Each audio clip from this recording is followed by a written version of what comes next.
Hello and welcome to another episode of the Brand Couch, this time from Reykjavik in Iceland, and we are still at Charge Energy Branding, and I'm on the sofa with Laurent from dcbel. Laurent, a couple of words from you and who you are and what your company is all about. Yes, so we are very happy to be here today. So we're going to launch a breakthrough product into the energy space, which is a residential home energy station, which is going to bring a new opportunity for consumer to participate into markets. So, of course, in that perspective, the branding and the consumer perception about electricity is a very important element. So we are today here to learn what are the best ID practices into engaging consumer into a new approach regarding their electricity. Cool, very good. And so the company is a startup, right? Yeah. So how long have you been around for? So the company has been actually around for 7 years. Yeah. So, in the energy space, you need to be a startup for some time. I joined the company 2 years ago to run their European business. And we are originally funded from the venture capital in the US, mostly New York and California. And we really have the targets to go in the US market as well as, I would say, best European markets. Oh, awesome. So before we go into like sort of branding a scale up, let's call it what it is, but your history of how you've interacted with the energy market is quite interesting, right? Because you started in a massive corporation, right, big teams and everything, and then you went public, really, and then looked at those systems, and then from there you've done basically both ends of the sphere, and you went straight into a startup or a venture. If you look at the role of brand in all of these three sort of verticals, what are the differences? What are the similarities? How do you look at it? So I was educated in an environment where brand was a very, very strong element of the differentiation, being Alstom, GE. And it was all about creating products, awareness to the markets, and creating trust about our technologies and so on. At a large scale. At a large scale, I would say proven technologies. And so that I learned a lot, especially in the software space, control environment, and so on. Then 5 years ago, or 7 years ago exactly, I realized that the main obstacle of innovation into this space was actually regulation. And I was quite intrigued by a position which opened at that time in NSOE. So this is actually the Association of Grid Operators in Brussels, which is a very interesting association because I learned from there the constraint and complexity of running large systems and grids. Yeah. And I also realized the complexity of the regulation, which is associated to this business model.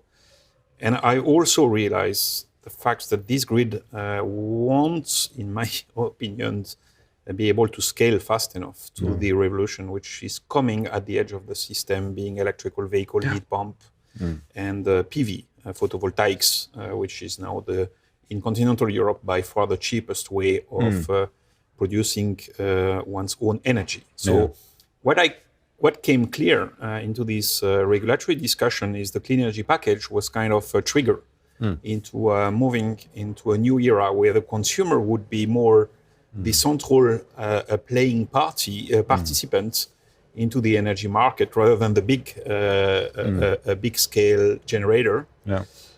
And so we had to reinvent basically a lot of regulation in that context. Yeah. But what I also realized is actually the amount of innovation happening into the residential space. So really the citizens was actually rather minimal because the residential space is a space which everyone fears. The question is, how do you access it? Right. What's going to be the perception? How do you create trust?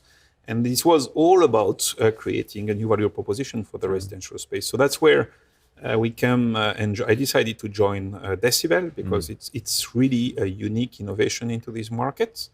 It covers fields of power electronics, so very complex integration of PVs and so on, as well as software platform. We think our software environment could become, I would say, a kind of app store for future. Kind of a standard, maybe. We into the way of interacting with consumer. and we are about to launch it. So that's a very exciting moment, and it's all about creating the brand and the trust around this product. So how do you think, like, because are you going to launch in France first, or where are you launching? So we launch in California. California first, then UK, and then France, Nordics. So US, UK, and then So the rationale is finding markets where electricity prices are high, PV is good, and a very large penetration of EVs. It's usually the combination of all that and I would say a positive regulatory framework. So if you would sort of look at the challenges that, and it's difficult to call this startup because you've been around for a while, right? But let's call it a startup because you're launching your products now.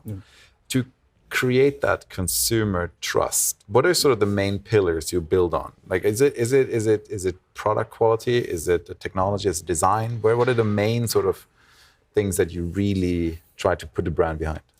So I think first of all, what is very important is to realize that the energy system has totally changed in terms of architecture in the last 5 years.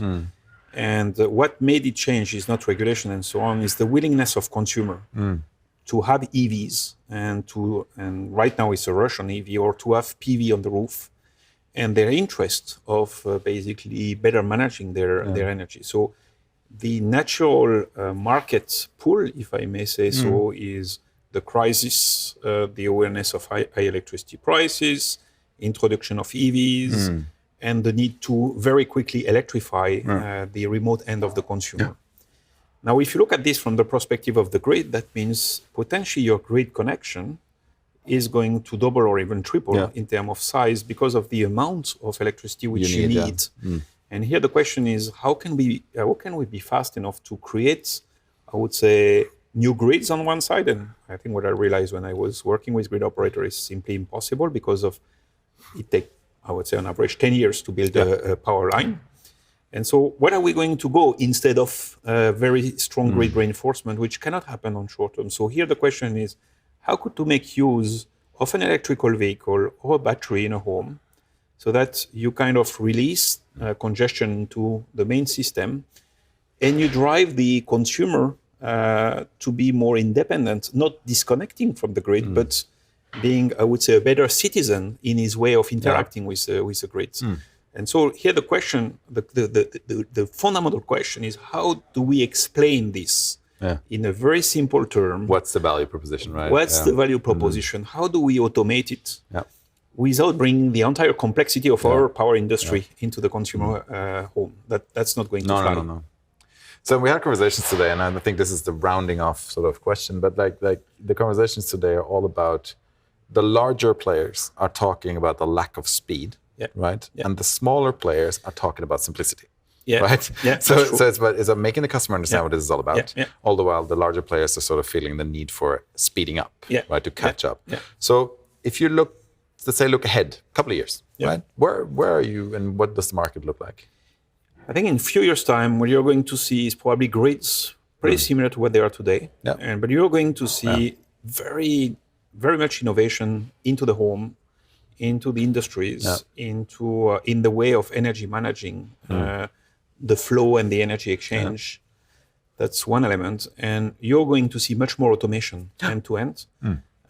Because like as soon as you have an EV, as soon as you have a storage, it's actually feasible to completely make it transparent to consumer the way they charge or discharge and so on. So actually, this is, while demand response historically has not been very successful, this is for the first time a unique technology which can abstract the complexity of the power system and which can make people basically decide on few energy strategy and automate their interaction with the energy system. So I do believe in the future the consumer will be in charge at the central element of the energy market.